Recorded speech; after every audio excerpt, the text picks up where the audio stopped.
ونؤمن به ونتوكل عليه ونعوذ بالله من شرور أنفسنا ومن سيئات أعمالنا من يهده الله فلا مضل له ومن يضلل فلا هادي له ونشهد أن لا إله إلا الله وحده لا شريك له ونشهد أن سيدنا وسندنا وحبيبنا ومولانا محمدا عبده ورسوله أرسله الله تعالى بالحق بشيرا ونذيرا وداعيا إلى الله تعالى بإذنه وسراجا.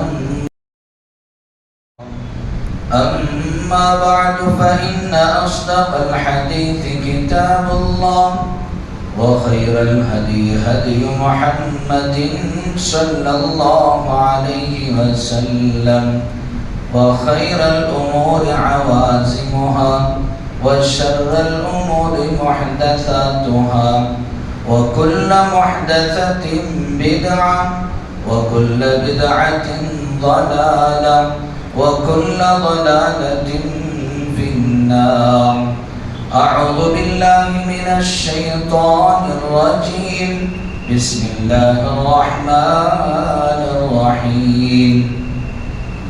قل إن كان آباؤكم وأبناؤكم وإخوانكم وأزواجكم وعشيرتكم وأموال اقترفتموها وتجارة تخشون كسادها ومساكن ترضونها أحب إليكم من الله ورسوله وجهاد في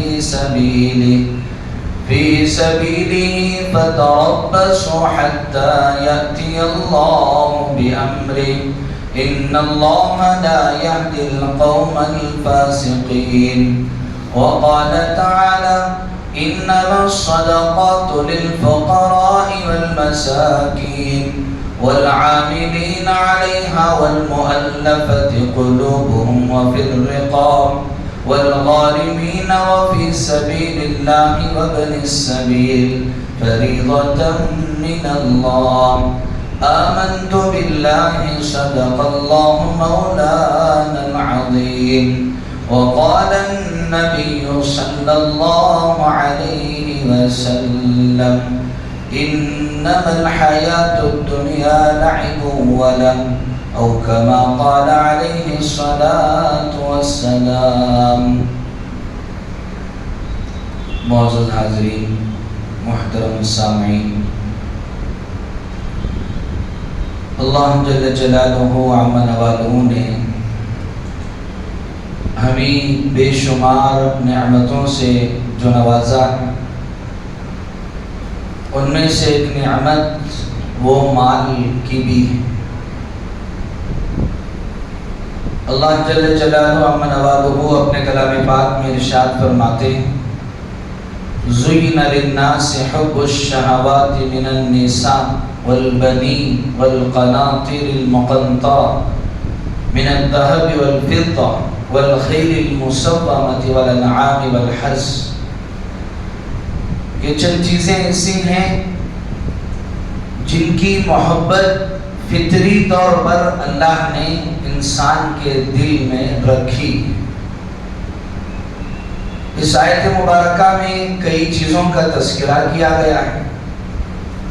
اس میں ایک مال اور دولت، سونا اور چاندی اور سواری جیسے گھوڑ سواری وغیرہ، ان چیزوں کا بھی تذکرہ کیا گیا کہ اس کی محبت بھی انسان کے دل کے اندر فطری طور پر اللہ نے رکھی. اور ہر انسان وہ مال سے محبت کرتا ہے. اور اللہ جل جلالہ نے اس چیز کو ہمیں سمجھایا کہ المال والبنون زینت الحیات الدنیا، کہ دو چیزیں انسان کی زندگی کی زینت ہیں، خوبصورتی ہیں، ایک مال ہے اور دوسری اولاد ہے۔ یقیناً اللہ جل جلالہ و منوالہ نے یہ جو زندگی دی ہے، یہ زندگی دنیا کی تمام دولت سے قیمتی ہے، لیکن جب انسان کی زندگی میں اگر مال نہ ہو اور انسان کی زندگی میں اگر اسباب نہ ہو تو انسان کبھی مجبور ہو کر اپنے زبان سے الفاظ نکال دیتا ہے کہ کاش ایسی زندگی سے مرنا بہتر ہے، کہ میری یہ ضرورتیں پوری نہیں ہو رہی ہیں، میری فلاں ضرورتیں پوری نہیں ہو رہی ہیں، اور یہاں گھر میں بیمار ہیں، علاج کے لیے پیسے نہیں ہیں۔ تو اگر مال نہ ہو تو یقیناً بعض مرتبہ انسان وہ اپنی زندگی کی اہمیت کو بھی وہ کم سمجھنے لگتا ہے۔ تو اس لیے اللہ نے فرمایا کہ مال وہ انسان کی زندگی کی رونق ہے، بہار ہے۔ انسان کی زندگی میں مال ہے اور الحمدللہ اس نے اس کے ذریعے سے مکان خریدا اور اس کے ذریعے سے عمدہ سواری خریدی اور بالکل سکون سے اگر زندگی گزار رہا ہے تو پھر وہ بہار، وہ رونق وہ انسان کو وہ اور اسے خوشحالی میں اور خوشی میں وہ مبتلا کرے گی۔ اسی طرح اولاد کا تذکرہ اللہ نے فرمایا کہ انسان کی زندگی میں بے شمار مال ہو، دولت ہو، ساری چیزیں نہ ہوں، والبنون، اگر اولاد نہ ہو تو بھی انسان اپنی زندگی میں وہ بڑا پریشان ہو جاتا ہے۔ اسے اس بات کی فکر لگی رہتی ہے کہ یہ جو کچھ میں کر رہا ہوں، یہ جو کچھ میں کما رہا ہوں اور یہ جو کچھ میں بنا رہا ہوں، ہمارے بعد اس کا کیا ہوگا اگر ہماری اولاد نہ ہو۔ تو انسان بعض مرتبہ اس موقع پر بھی وہ ناشکری کے الفاظ کہہ دیتا ہے اور بعض مرتبہ وہ ایسے کہتا ہے کیا فائدہ اتنا مال رہ کر اگر ہماری اولاد ہی نہ ہو۔ تو اللہ تعالیٰ نے اس بات کو قرآن کی آیات کے ذریعے سے سمجھایا ہے کہ مال اور اولاد یہ انسان کی زندگی کی رونق ہے، لیکن احادیث مبارکہ میں اللہ کے رسول سید الاولین والآخرین شفیع المذنبین رحمت للعالمین سرور دو عالم حضرت محمد الرسول اللہ صلی اللہ علیہ وسلم نے فرمایا کہ مال صرف انسان کی زندگی کی رونق نہیں ہے بلکہ مال وہ آخرت میں بھی نجات کا ذریعہ ہے۔ چنانچہ حدیث میں آ کر اللہ کے رسول صلی اللہ علیہ وسلم نے ارشاد فرمایا کہ مرنا تو ہر انسان کو یقیناً ہے ہی، اور ہر انسان کو قبر میں جانا تو ہے ہی یقینی، اور پھر اس کے دوبارہ اٹھایا جانا بھی یقینی ہے، اور حشر میں کھڑا ہونا بھی یقینی ہے، اور سوال و جواب کا ہونا بھی یقینی ہے، اور پھر جنت یا جہنم کا فیصلہ ہونا بھی یقینی ہے۔ یہ میرے اور آپ کے ہر ایک کے ساتھ پیش آنا ضروری ہے۔ اور اللہ کے رسول صلی اللہ علیہ وسلم نے وہ حشر کے میدان کی وہ تصویر ہمارے سامنے کھینچی کہ انسان جیسے حالت میں اس دنیا سے جائے گا ویسی ہی حالت میں اسے اٹھایا جائے گا۔ تموتون تبعثون کما تموتون، کہ جس حالت میں تم مرے ہو اسی حالت میں تمہیں اٹھایا جائے گا۔ اگر کوئی شہید ہو کر مرا ہے تو جب قیامت کے دن اٹھایا جائے گا تو اس کی شہادت کا جو خون ہے وہ اسی طرح تر و تازہ رہے گا، اور پھر جب حشر کا میدان قائم ہوگا وہاں مجھے اور آپ کو ہر ایک کو اس پروسیجر سے گزرنا ہی ہے، ہر ایک کو حساب دینا ہی ہے۔ لیکن وہاں کے اس منظر کے اللہ کے رسول نے گویا کہ ایک تصویر ہمارے سامنے کھینچی۔ اللہ کے رسول نے فرمایا کہ قیامت کے دن کیسے حشر کے میدان میں انسان کیسے ہوگا؟ حفاتن عوراتن، ننگے پیر اور ننگے سر اور ننگے بدن۔ جس طرح دنیا میں چھوٹا بچہ جب آتا ہے تو نہ اس کے سر پہ ٹوپی ہے، نہ اس کے پیر میں کچھ ہے، نہ اس کے بدن پر کچھ ہے، بالکل نہ کوئی لباس ہے، بالکل ننگا اس دنیا میں آیا ہے۔ اسی طرح حشر کے میدان میں بھی کھڑا ہوگا. جیسے ہی یہ حدیث بیان کی گئی، اما جان ام المؤمنین حضرت عائشہ صدیقہ رضی اللہ تعالیٰ عنہ نے فرمایا، اللہ کے رسول وہاں تو سارے احباب ہوں گے، حضرت آدم علیہ السلام سے لے کر قیامت تک آنے والی ساری انسانیت ہوگی، کیا وہ ایک دوسرے کو دیکھیں گے؟ یعنی کہ کیا صدر کا لحاظ نہیں کیا جائے گا؟ اللہ کے رسول صلی اللہ علیہ وسلم نے ارشاد فرمایا، اے عائشہ وہاں کا منظر ایسے ہوگا، انسان دوسرے کو دیکھنا تو کیا وہ خود اپنی حالت بھی بھول چکا ہوگا. اتنا سخت منظر ہوگا، اور منظر اتنا سخت ہوگا کہ لوگ کہیں گے کہ کاش اس منظر سے بہتر ہے ہمارا فیصلہ کر دیا جائے، بھلے جنت میں ہو یا جہنم میں. کیسا منظر ہوگا؟ اللہ کے رسول نے فرمایا کہ ہر انسان اپنے گناہوں کے بقدر ڈوبا ہوا ہوگا، کہ کسی کے گناہ وہ پیروں تک ہیں تو صرف اس کے پیر ڈوبے ہوئے ہیں، اور کسی کے گھٹنوں تک تو وہ گھٹنوں میں ڈوبا ہوا ہے، گھٹنوں تک وہ اپنے گناہوں میں ڈوبا ہوا ہے، اور کوئی تو اپنے سر تک، اور کوئی گناہوں کے اس سمندر میں گویا کہ تیر رہا ہوگا. لیکن ایسے موقع پر اللہ کے رسول صلی اللہ علیہ وسلم نے ارشاد فرمایا کہ 7 لوگ ہوں گے جن کو اللہ عرش کا سایہ نصیب کریں گے. اور ایسا دن یوم لا ظل الا ظل عرش، اللہ کے رسول نے فرمایا کہ اس دن عرش کے سائے کے علاوہ کوئی سایہ نہیں ہوگا. ہر انسان اگر محنت کر رہا ہے، مزدوری کر رہا ہے، سخت گرمی ہے، تو وہ سوچتا ہے کہ چلو کسی کنارے پہ بیٹھ جائیں گے، سائے میں بیٹھ جائیں گے، تھوڑی دیر راحت مل جائے گی، آرام مل جائے گی. اگر ایک جگہ نہیں تو دوسری جگہ چلے جائے گا، تیسری جگہ چلے، اگر اس گھر کے پاس سایہ نہیں تو کسی اور جگہ چلا جائے گا. لیکن وہاں صرف اور صرف ایک ہی سایہ ہوگا، وہ ہے عرش کا سایہ ہوگا. اللہ کے رسول صلی اللہ علیہ وسلم نے فرمایا کہ ایسے موقع پر 7 لوگ ایسے ہوں گے جنہیں عرش کا سایہ نصیب ہوگا. اس میں ایک شخص وہ بھی ہوگا، اللہ کے رسول نے فرمایا کہ رجل، کہ ایسا شخص کہ جو اپنے مال کو اللہ کی راہ میں خرچ کرے گا، اور ایسی طرح خرچ کرے گا کہ اگر وہ دائیں ہاتھ سے اگر خرچ کیا ہے تو اس کے بائیں ہاتھ کو بھی اس کا پتہ نہ چلے، ایسا آدمی وہ عرش کے سائے میں ہوگا. تو ایک مال ہم جس کی وجہ سے اپنی زندگی میں خوشیاں لاتے ہیں دنیاوی زندگی میں، یہی مال کل آخرت میں ہمارے لیے عرش کا سایہ ہوگا. اور آگے جب حشر کا معاملہ ختم ہوگا، پل صراط کا مسئلہ، اور مجھے بھی اور آپ کو ہر ایک کو بھی اسے گزرنا ہے. اور پل صراط کا وہ راستہ جس کے بارے میں اللہ کے رسول صلی اللہ علیہ وسلم نے ارشاد فرمایا کہ ادق من الشعر، کہ بال سے بھی باریک، اور احد من السیف، اور تلوار سے بھی تیز راستہ، کہ اس راستے سے ہر انسان کو گزرنا ہے، مجھے بھی گزرنا ہے، آپ کو بھی گزرنا ہے. ایک طرف جنت ہے، جہنم ہے، جو اس راستے کو پار کر لے گا وہ جنت میں چلا جائے گا، اور جو اس راستے کو پار نہیں کر پائے گا وہ جہنم میں گر جائے گا. لیکن اللہ کے رسول صلی اللہ علیہ وسلم نے ارشاد فرمایا کہ الزکات، کہ زکات وہ پل صراط کی سواری ہے.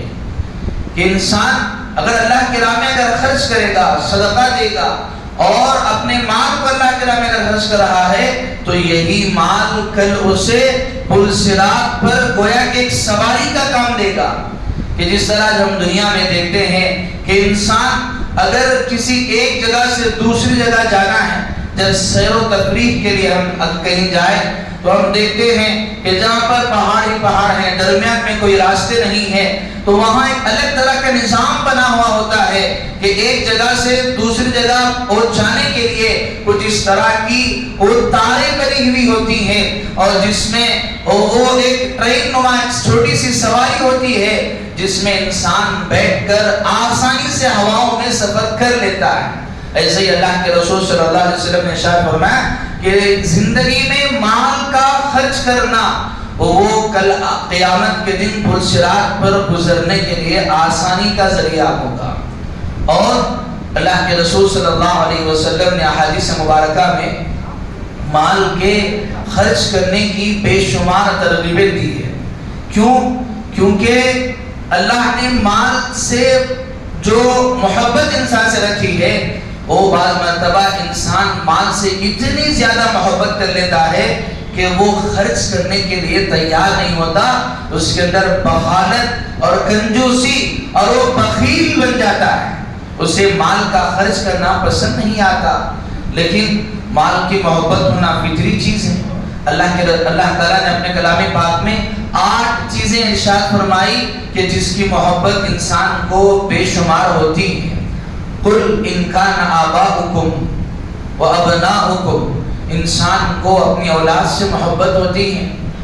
آباؤکم اپنے والدین سے محبت ہوتی ہے، و ابناؤکم اپنے اولاد سے، و اخوانکم اپنے بھائی بہنوں سے محبت ہوتی ہے، و ازواجکم اور اپنی بیوی سے محبت ہوتی ہے، و عشیرتکم اور اپنے خاندان سے محبت ہوتی ہے، و اموال اقترفتموها اور انسان کو اس مال سے بھی محبت ہوتی ہے کہ جس کو وہ محنت کر کے کماتا ہے. وہ تجارت تخشون کسادها اور آدمی کو اپنے پیشے اور اپنے بزنس سے بھی محبت ہوتی ہے. وہ مساکین ترضونها اور انسان کو اپنے مکان سے بھی محبت ہوتی ہے، ایسا مکان جسے وہ پسند کرتا ہے. احب الیکم من اللہ ورسولہ اور آگے اللہ تعالیٰ نے فرمایا کہ انسان کو اللہ سے محبت ہونی چاہیے اور رسولی اور اللہ کے رسول سے محبت ہونی چاہیے، اور جہاد فی سبیلی اور اللہ کے راستے میں جہاد کرنے کی بھی محبت ہونی چاہیے. انسان کے دل میں اس بات کی محبت ہو، تڑپ ہو کہ میں اللہ کے لیے اپنے آپ کو قربان کر دوں. یہ 8 چیزیں اللہ کے رسول نے ارشاد فرمائی کہ یہ 8 چیزیں ایک طرف، لیکن یہ 3 چیزیں ایک طرف. اللہ نے اس آیت میں 2 حصے بنائے، ایک تو یہ 8 چیزیں اور ادھر ایک 3 چیزیں. ادھر 8 چیزیں ان کان آباؤکم و ابناؤکم و اخوانکم و ازواجکم و عشیرتکم و اموال اقترفتموها و تجارت تخشون کسادها. یہ 8 چیزیں کہ تمہاری والدین سے تمہیں محبت، تمہاری اولاد سے تمہیں محبت، اور تمہارے بھائی بہنوں سے تمہیں محبت، تمہاری بیویوں سے تمہیں محبت، اور تمہارے رشتہ داروں سے تمہیں محبت، تمہارے بزنس سے تمہیں محبت، اور تمہارے مکانات سے تمہیں محبت. یہ ساری محبتیں یقیناً تمہارے دل میں ہوتی ہیں، لیکن اللہ تعالیٰ نے فرمایا کہ اس کے ساتھ ایک اور محبت بھی ہونی چاہیے. ان لوگوں سے محبت ہونا برا نہیں بلکہ اسلام کا ایک حصہ ہے، لیکن وہ محبت کو بیلنس رکھنا چاہیے. کیسے بیلنس رکھنا چاہیے؟ احب الیکم من اللہ ورسولہ، ان سارے چیزوں سے جو محبت ہے اس سے زیادہ محبت آپ کو اللہ سے ہونا چاہیے، اور ان ساری چیزوں سے محبت اللہ کے رسول سے ہونی چاہیے، اور ان ساری چیزوں کی محبت سے زیادہ اپنے آپ کو اللہ کے راستے میں اور اللہ کے دین کے لیے، اعلاء کلمت اللہ کے لیے قربان کرنے کی خاطر ہونی چاہیے. اگر نہیں تو پھر یہ تمہارے لیے خطرے کی علامت ہے. آگے فرمایا کہ فتربصوا حتی یأتی اللہ بامرہ. اگر ان کی محبت اگر تمہارے اندر ان 3 چیزوں سے، اللہ اور اس کے رسول اور جہاد سے اگر بڑھ گئی، یعنی کہ یہ جو پڑھنا تھا ادھر یہ ساری چیزوں کی محبت، اگر ان 3 چیزوں کی محبت، اگر یہ جو پڑھنا ہے جو اپنے رشتہ داروں کا، اپنی تجارت کا، وہ اگر جھک گیا، اگر وہ غالب آ گیا، تو پھر سمجھو یہ تمہارے لیے خطرے کی علامت ہے. فتربصوا، پھر انتظار کرو، حتی یأتی اللہ بامرہ، کہ پھر اللہ کی طرف سے وہ فیصلہ آئے گا. اللہ کا عذاب آ سکتا ہے کہ انسان، اللہ نے جو اس کی زندگی میں جو مال دیا ہے وہ مال وہ اللہ کا دیا ہوا ہے. انسان یہ سمجھے اللہ تعالیٰ نے قرآن مجید میں جہاں جہاں بھی نماز کا حکم دیا، قرآن مجید کی پہلی آیت ہے الذین یقیمون الصلاة ومما رزقناہم ينفقون. اللہ نے جہاں جہاں بھی نماز کا حکم دیا، ساتھ ہی ساتھ یہ بھی حکم دیا کہ یہ وہ لوگ، ایمان والے وہ لوگ ہیں جو اپنے مالوں کو اللہ کی راہ میں خرچ کرتے ہیں. اور ہر جگہ مما، اللہ تعالیٰ نے فرمایا کہ جو مال ہے میرا ہی دیا ہوا ہے. انسان یہ نہ سمجھے کہ میں نے اپنی محنت سے کمایا ہے، اپنے ہنر سے کمایا ہے اور اپنے ٹیلنٹ کی بنیاد پر کمایا ہے۔ اگر اس طرح کہہ رہا ہے، اللہ تعالیٰ نے فرمایا کہ ان قارون کان من قوم موسیٰ فبغى علیہم وآتیناہ من الکنوز ما ان مفاتحہ لتنوء بالعصبۃ بالقوہ۔ اللہ نے فرمایا اگر اس طرح سوچتے ہو تو تمہارے پاس کیا دولت ہے، تمہارے پاس کیا مال ہے؟ ہم نے تو ایسے لوگوں کو بھی اس دنیا میں پیدا کیا ہے کہ جن کے خزانے نہیں، جن کے خزانے کی چابیاں وہ کئی اونٹوں پر اور کئی سواریوں پر سوار ہو کے جاتے تھے۔ ذرا سوچ کر دیکھیں، آج میرے اور آپ کے پاس، اگر ہمارے پاس اگر کوئی دولت ہے تو یہ تو بس ایک کاغذ کے ٹکڑے ہیں۔ اس کی اہمیت بس جب تک ہے جب تک ہماری حکومت اس کو ویلڈ قرار دے۔ جیسے ہی اگر حکومت کی طرف سے اعلان ہو جائے کہ اب اس کے بعد سے کرنسی نہیں چلے گی تو پھر یہ ردی کے کاغذ کے برابر ہے، اس کی کوئی اہمیت اور اس کی کوئی ویلیو نہیں ہے۔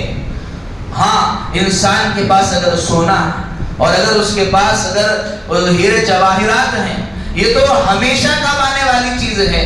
یہ ایسا نہیں کہ کسی حکومت کے سرکار کے بدلنے سے اور اعلان سے وہ اس میں کوئی چینجز آنے والے نہیں ہیں۔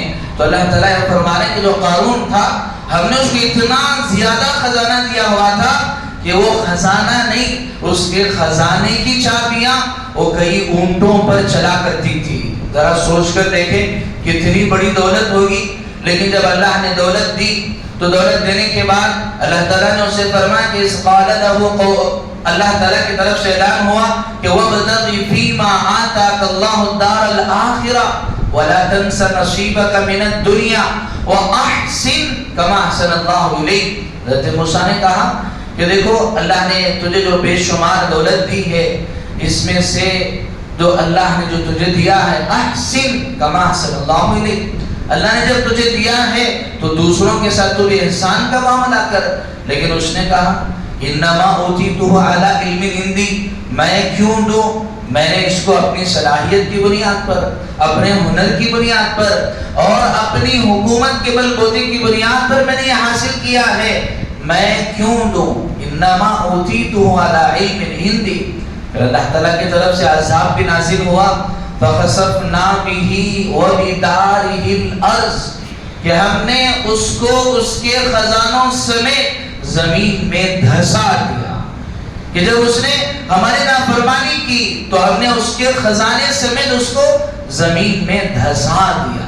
تو میرے عزیزوں، مال اگر اللہ نے مجھے اور آپ کو دیا ہے تو جس طرح انسان وہ اپنے بدن کو پاک کرتا ہے، کوئی دن میں ایک مرتبہ نہاتا ہے، کوئی 2 دن میں ایک مرتبہ نہاتا ہے، کوئی 3 دن میں ایک مرتبہ اپنے آپ کو غسل کر کے پاک کرتا ہے۔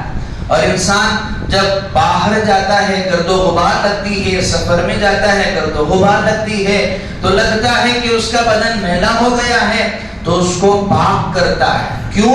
اگر پاک نہیں کرے گا تو اس کے بدن سے بو آنے لگی، بدبو آنے لگے گی اور لوگ اس سے نفرت کرنے لگیں گے اور اس کا بدن وہ ناپاک ہو جائے گا۔ اس لیے وہ انسان یہ چاہتا ہے کہ میرے بدن کو پاک کرنا ہے، اور پاک کرنے کا ذریعہ یہ ہے کہ وہ غسل وغیرہ کر کے اپنے بدن کو بالکل پاک و صاف کرتا ہے اور خوشبو کا استعمال کرتا ہے۔ اسی طرح اللہ نے جو مال دیا ہے وہ مال بھی استعمال کرتے کرتے اس کے اندر بھی وہ بدبو، وہ جراثیم سب آ جاتے ہیں، اس کو پاک کرنے کی ضرورت ہے۔ اور پاک کرنے کا ذریعہ کیا ہے؟ وہ خود اللہ تعالیٰ نے ارشاد فرمایا کہ انسان کو جو اللہ نے مال دیا ہے اس کا کچھ حصہ سال میں 1 مرتبہ بس اس کو اللہ کی راہ میں خرچ کرنا ہے۔ اسلام کے احکامات کہ ایمان ہے، کلمہ ہے، نماز ہے، روزہ ہے، زکوٰۃ ہے، حج ہے۔ ایمان وہ دن کے 24 گھنٹے فرض ہے کہ انسان 1 گھنٹے بھی، 1 منٹ بھی، 1 سیکنڈ بھی وہ عقیدہ توحید کا انکار نہیں کر سکتا۔ اور اس کے بعد نماز وہ دن میں 5 مرتبہ فرض ہے، اور روزہ سال میں یہ جو فرض روزہ ہے وہ 30 دن کا فرض ہے، اور حج زندگی میں ایک مرتبہ فرض ہے، اور زکوٰۃ وہ سال میں ایک مرتبہ فرض ہے۔ جس طرح نماز فرض ہے اسی طرح زکوٰۃ بھی فرض ہے، اور جس طرح حج فرض ہے اسی طرح وہ زکوٰۃ بھی فرض ہے۔ اور جس خوشی کے ساتھ انسان دیگر فرائض کو، نماز کو، حج کو ادا کرتا ہے، اس کو چاہیے کہ زکوٰۃ بھی اتنی خوشی کے ساتھ اور اتنی خوش دلی کے ساتھ اور اللہ کی راہ میں زکوٰۃ ادا کرے۔ اور اللہ کے رسول صلی اللہ علیہ وسلم نے ارشاد فرمایا، حضرت علی رضی اللہ تعالیٰ عنہ راوی حدیث ہیں، اللہ کے رسول نے فرمایا کہ قیامت کی نشانیاں جو 15 اللہ کے رسول نے فرمایا، اس میں ایک نشانی یہ فرمائی کہ قیامت کے قریب زکوٰۃ کو وہ تاوان سمجھا جائے گا، بوجھ سمجھا جائے گا، اور ٹیکس سمجھ کر دیا جائے گا کہ یہ کون سی مصیبت ہے، یہ کون سی آفت ہے۔ انسان زکوٰۃ کو وہ اپنے اوپر ایک بوجھ سمجھ کر ادا کرے گا، اس کا یہ بوجھ سمجھ کر ادا کرنا وہ انسان کے لیے ٹھیک نہیں ہے۔ تو میرے عزیزوں، اگر اللہ نے مال دیا ہے تو اس مال کی زکوٰۃ ادا کرنا ضروری ہے، اور دین آسانی کا نام ہے۔ الدین یسر، دین بالکل آسان ہے۔ کہ زکوٰۃ، نماز ہر ایک پر فرض ہے، اور روزے ہر ایک پر فرض ہیں، لیکن زکوٰۃ صرف اس پر فرض ہے جس کے پاس مال ہو، اور مال بھی کیسا کہ جو صاحب نصاب ہو، جو نصاب کے بقدر مال ہو، اس کے اوپر وہ زکوٰۃ فرض ہے۔ نصاب، ایک نصاب، کیونکہ اللہ کے رسول صلی اللہ علیہ وسلم کے زمانے میں جو مال کا جو معیار تھا، جو پیسے کا معیار تھا، وہ سونا چاندی تھا۔ جیسے دینار ہیں وہ سونے کے ہوتے، اور دراہم ہیں وہ چاندی کے ہوتے۔ اس لحاظ سے اگر کسی کے پاس سونے کے 20 دینار ہوتے تو زکوٰۃ فرض ہوتی، اور چاندی کے 200 درہم ہوتے تو زکوٰۃ فرض ہوتی۔ اسی کی مقدار علماء نے، یعنی کہ 20 دینار جو سونے کے ہوتے ہیں اور 200 دینار جو چاندی کے ہوتے ہیں، اسی کا نصاب علماء نے آج کے اس دور کے حساب سے وہ متعین فرمایا ہے کہ 52.5 تولہ 612 گرام جو چاندی ہے۔ کہ اگر اتنی مقدار میں اگر کسی کے پاس اگر پیسے ہوں تو پھر اس کے اوپر زکوٰۃ فرض ہے۔ اور بہت ساروں کی غلط فہمی ہوتی ہے کہ بہت سارے سوال کرتے ہیں، ہمارے پاس تو اتنا سونا نہیں ہے، ہمارے پاس اتنے گرام سونا نہیں ہے، اتنے گرام چاندی نہیں ہے، تو ہمارے اوپر تو زکوٰۃ فرض نہیں۔ اتنے گرام ہونے پر آپ کے اوپر زکوٰۃ فرض نہیں ہے، بلکہ اتنے گرام کے بقدر اگر آپ کے پاس پیسہ ہے، اور وہ بھی کیسا، وہ آپ کی ساری ضروریات اصلیہ سے خالی ہو۔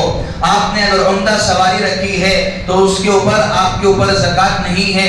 آپ نے عمدہ سے عمدہ مکان رکھا ہے، عمدہ سے عمدہ آپ نے موبائل رکھا ہے، جو بھی آپ کی ضرورت کی چیزیں ہیں، یہ ساری چیزیں چھوڑ کر اگر آپ کے پاس اس چاندی، یعنی کہ آج کے اس دور کے حساب سے 45 سے 50 ہزار روپئے اگر کسی کے پاس اگر زائد ہیں، وہ فکس اگر اس نے وہ سیونگ کیے ہوئے ہیں، تو اس وقت اس کے اوپر زکوٰۃ فرض ہوتی ہے۔ اور وہ بھی کب؟ جب وہ 1 سال گزر جائے۔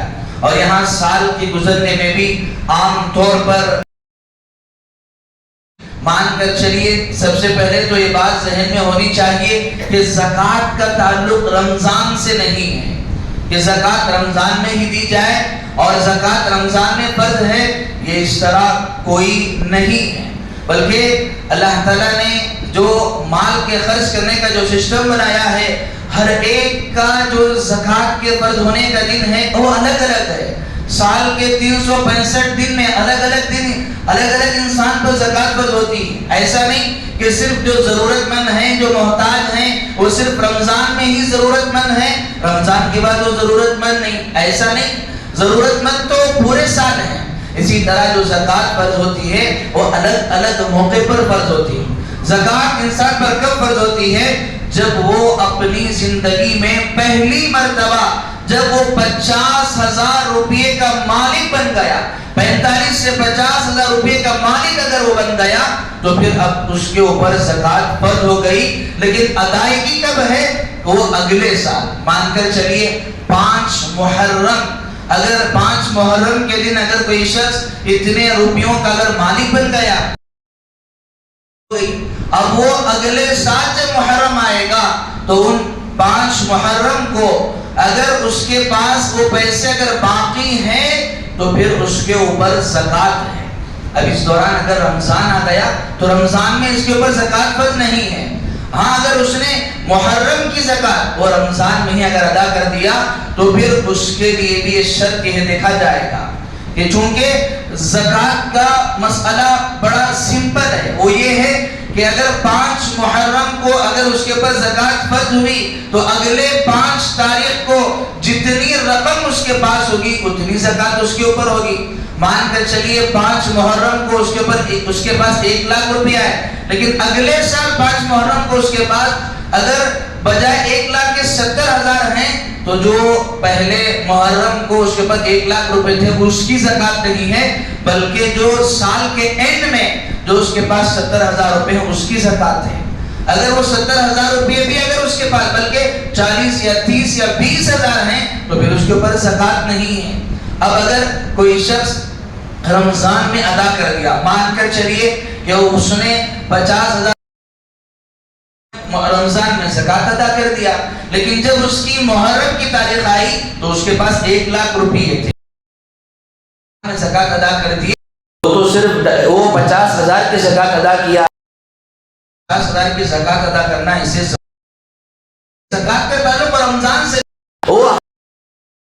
جب فرض ہوا ہے کا حساب لگایا جائے گا، اس دن اس کے پاس جتنی رقم ہو حساب سے وہ زکوٰۃ ادا کرے گا۔ اب جس طرح اللہ نے اس میں سال کے اینڈ کا جو دن رکھا ہے ادائیگی کا، اللہ نے اسی چھوٹ بھی دی ہے۔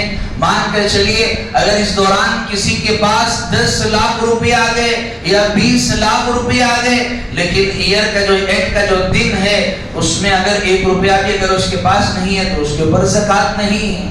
تو اس لیے آج ہم زکوٰۃ تو ادا کرتے ہیں لیکن اس کا صحیح حساب کر کے ادا نہیں کرتے۔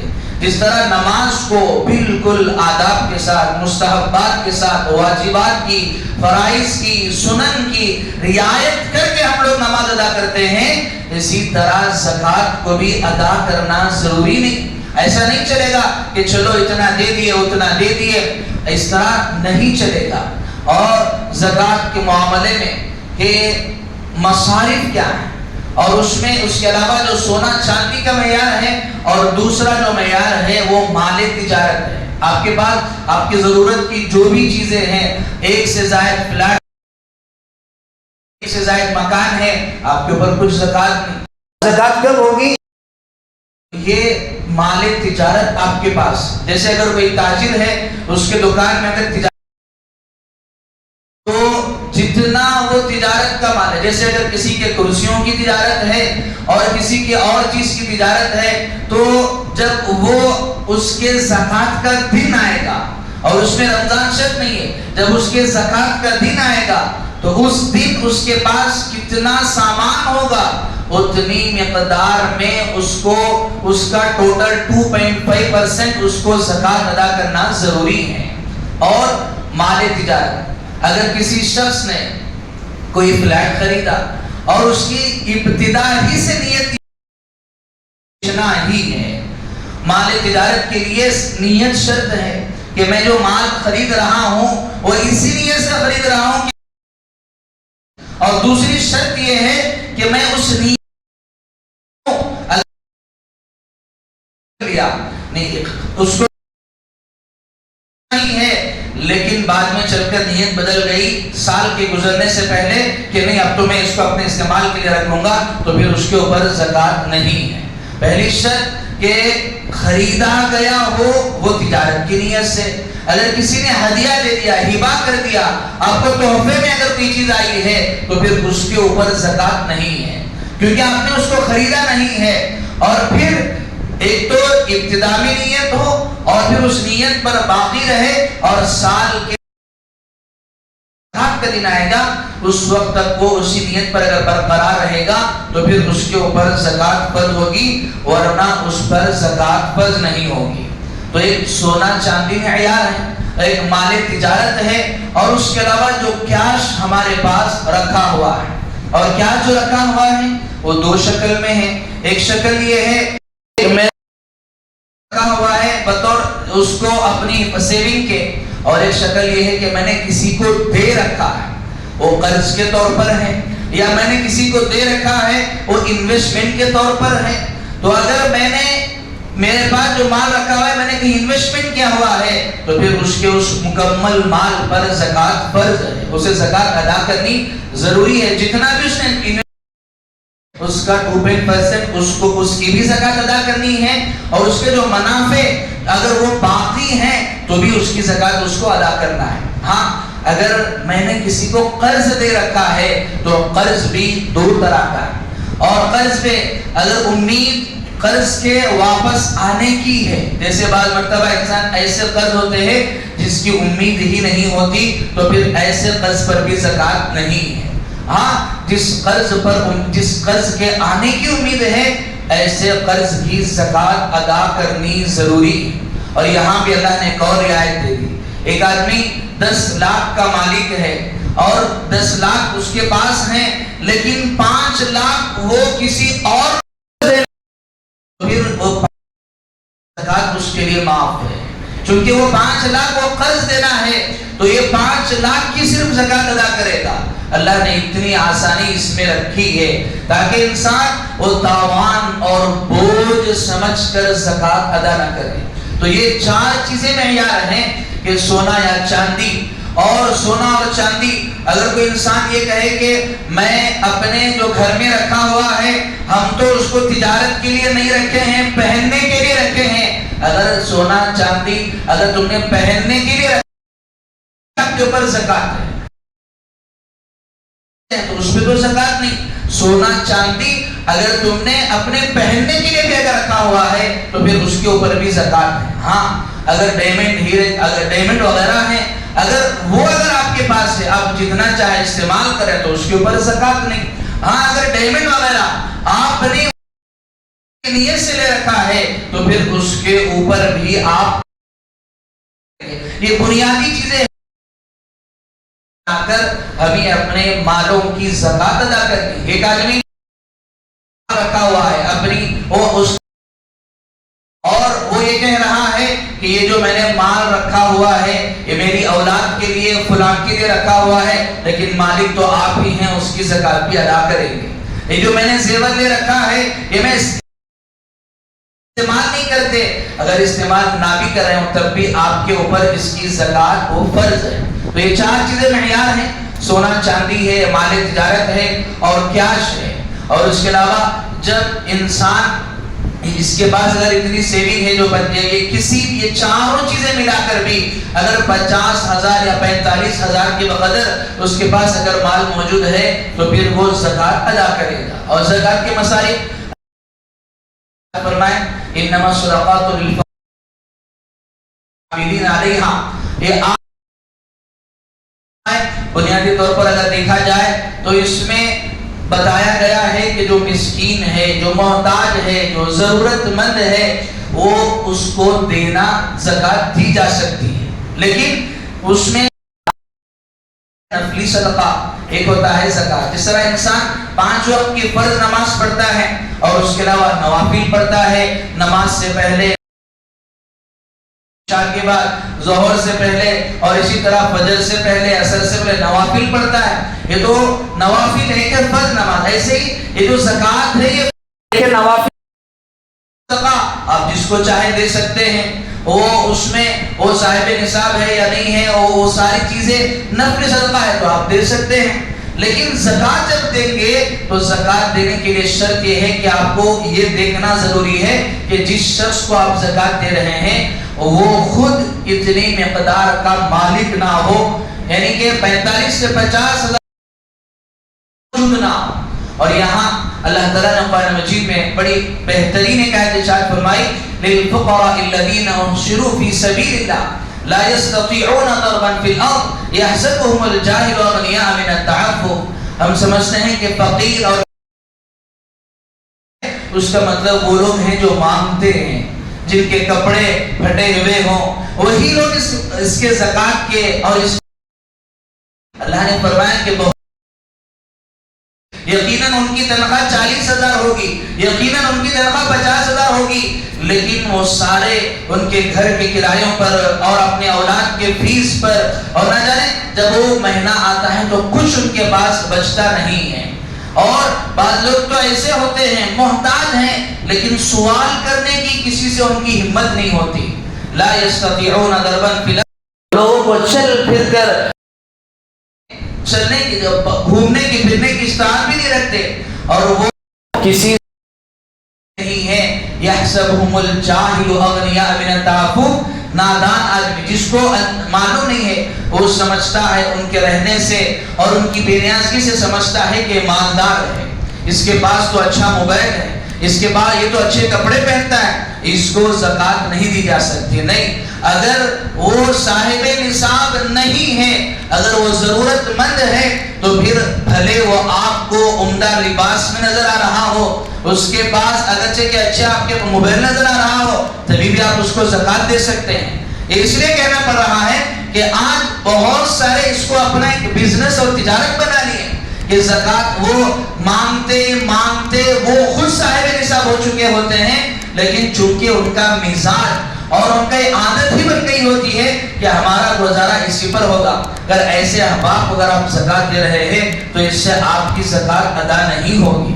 اللہ کے رسول صلی اللہ علیہ وسلم نے ارشاد فرمایا، مانگنے والا آپ کے پاس اگر گھوڑے پر سوار ہو کر بھی اگر مانگے گا تو آپ کا حق ہے کہ اس کو ادا کرو. اگر وہ اپنی ضرورت بتا رہا ہے، اپنی ضرورت بیان کر رہا ہے تو زکات کا تعلق دینے کا تعلق وہ ظاہر سے نہیں. ہاں، انسان کو تحقیق کرنی چاہیے کیا یقیناً یہ محتاج ہے، کیا یقیناً یہ زکات کا مستحق ہے. تحقیق کرے اپنے حساب سے، پھر آپ اس کو زکات ادا کریں. ایک تو مسکین جو اللہ تعالیٰ نے اس میں فرمایا کہ فقراء والمساکین والعاملین علیہا والمؤلفۃ قلوبہم، ابتداء اسلام میں وہ کفار کو بھی زکات دی جاتی تھی اسلام سے قربت کے لیے، لیکن اب وہ حکم نہیں ہے. والغارمین فی سبیل اللہ، قرض دار، ایک آدمی وہ یقیناً وہ اچھی حالت میں تھا لیکن ابھی قرض میں ڈوبا ہوا ہے، اور قرض میں ڈوبا ہوا ہے اور اس کے پاس اتنا پیسہ نہیں ہے کہ وہ جو جیسے تقریباً 45 سے 50,000 روپے بھی اس کے پاس ابھی موجود نہیں، یا ہے تو اتنا ہی زیادہ وہ قرض، اس سے زیادہ قرض اس کے اوپر ہے، تو ہم ایسے شخص کو بھی زکات دے سکتے ہیں. وفی سبیل اللہ، اور ایک مصرف جو اللہ نے فرمایا اللہ کے راستے میں. اللہ کے راستے میں سے مراد یہ ہے کہ جہاں قال اللہ قال رسول کی تعلیم ہوتی ہو، اللہ کے کلمے کو بلند کرنے کے لیے وہ اس کے لیے محنتیں کی جاتی ہوں، ایسے ادارے ہوں یا ایسے تنظیمیں ہوں، تو وہاں پر بھی زکات ادا کی جا سکتی ہیں. جیسے آج کے ہمارے اس دور میں مدارس ہیں، چونکہ مدارس کا عام طور پر وہ جو گزر ہوتا ہے وہ زکات پر ہی ہوتا ہے، اور چونکہ ہم نے کہا ہے کہ رمضان میں وہ لوگ بھی رمضان کا ہی انتظار کرتے ہیں کے لیے آپ اپنے زکات کو مدارس میں بھی دے سکتے ہیں. اور زکات میں بنیادی طور پر شرط یہ ہے کہ ہمیں کسی کو مالک بنانا شرط ہے. جیسے گزشتہ جمعہ بھی عرض کیا گیا کہ اگر کوئی شخص زکات کی رقم سے اگر کھلا رہا ہے، پلا رہا ہے، جیسے کسی نے سوال کیا کہ میں افطاری میں زکات کی رقم استعمال کر رہا ہوں، کیا کیسے؟ تو کہنے لگا کہ میں ایک کہہ رہا ہوں کہ تو اس کو افطاری میں استعمال کر. ذرا سوچ کر دیکھیں، آپ زکات ادا کر رہے ہیں، کتنا آپ کے پاس 100 روپے، تو آپ جو کہ فقیر ہے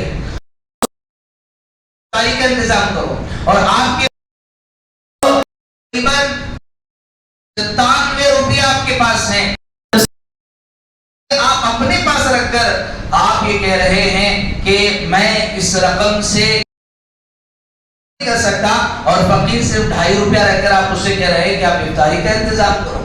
تو یہ عمومی طور پر اسی طرح کہیں خرچ کر دیے اور نیت کر لیے کہ زکوٰۃ کا حصہ ادا نہیں ہوگا. زکوٰۃ میں مالک بنانا شرط ہے اور مدارس میں بھی اس کی شکل بنائی جاتی ہے, تملیغ کرائی جاتی ہے, بچوں کو مالک بنایا جاتا ہے. چاہیے کہ مسائل تو پیش ہوتے ہیں, ہمیں کچھ کر مسائل جاننا ہے. یہ ایک اہم فریضہ ہے.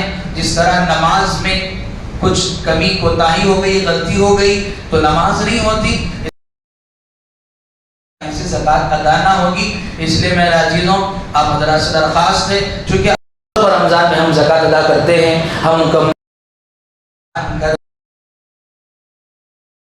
ہے جامعہ بھی اپنے اس میں ایک نظام بنایا, بچے کا ماہانہ خرچ اتنا اور سالانہ خرچ اتنا, حافظ بنانے کی ذمہ داری. اب اس طرح سے بھی زکوٰۃ کے ذریعے سے آپ سے دعا ہے اللہ مجھے اور آپ کو عمل کی توفیق عطا فرمائے. آخر میں آپ کا کام چل رہا ہے الحمدللہ. رمضان میں بھی دھیرے دھیرے کام کا مقدس مہینہ ہے. اب رمضان کے اس مقدس مہینے میں اس کا ثواب دگنا ہو جائے گا. لہذا آپ حضرات سے درخواست ہے کہ اللہ آپ کے دعاؤں کو قبول فرمائے, اس کا بہترین بدل نصیب فرمائے. آمین. وآخر دعوانا ان الحمدللہ رب العالمین.